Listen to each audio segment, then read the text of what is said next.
কাতার বিশ্বকাপের বর্তমান defending champion Argentina এবার নিজেদের দ্বিতীয় ম্যাচের মুখোমুখি হচ্ছে অস্ট্রিয়ার। লিওনেল মেসির ক্যারিয়ারের শেষ বিশ্বকাপ হওয়ায় প্রতিটি ম্যাচই আলবিসেলেস্তেদের জন্য এক বিশাল আবেগের নাম। প্রথম ম্যাচে দুর্দান্ত পারফরম্যান্সের পর লিওনেল স্কালোনির শিষ্যরা এখন পুরোপুরি মনোযোগী অস্ট্রিয়ার বিপক্ষে আসন্ন ম্যাচটিতে।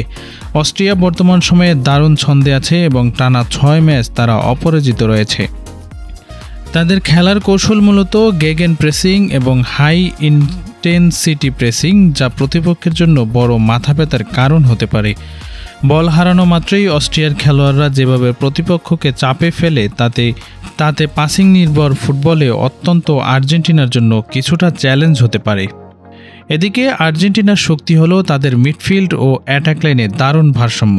লিওনেল মেসি এবং জুলিয়ান আলভারেজের রসায়ন, সাথে রদ্রিগো ডি পল ও ম্যাকঅ্যালিস্টারের সম্মিলিত প্রচেষ্টা প্রতিপক্ষের রক্ষণভাগের জন্য বড় হুমকি। বিশেষ করে গত ম্যাচে মেসি ও ডিপলের পাসিং কম্বিনেশন বিশ্বজুড়ে মুগ্ধতা ছড়িয়েছে। এ ম্যাচেও আর্জেন্টিনার বিল্ড আপ প্লে ভাঙতে অস্ট্রিয়া তাদের রক্ষণাত্মক কৌশল কতটা কাজে লাগতে পারে সেটাই এখন দেখার বিষয়। যদিও আর্জেন্টিনার ফুলব্যাক পজিশনে কিছুটা দুর্বলতা রয়েছে, তবুও আর্জেন্টিনা দলের ফর্ম বিবেচনায় আলবিসেলেস্তেরা এই ম্যাচেও জয়ের ব্যাপারে শতভাগ আশাবাদী। কোচ স্কালোনি সম্ভবত গত ম্যাচের উইনিং একাদশ নিয়েই মাঠে নামবেন। সব মিলিয়ে গ্রুপ জের এই হাই ভোল্টেজ ম্যাচটি হতে যাচ্ছে বিশ্বকাপের অন্যতম আকর্ষণীয় লড়াই। অস্ট্রিয়া কি পারবে বর্তমান বিশ্ব চ্যাম্পিয়নদের থামাতে, নাকি আর্জেন্টিনা তাদের অপরাজেয় যাত্রা অব্যাহত রাখবে?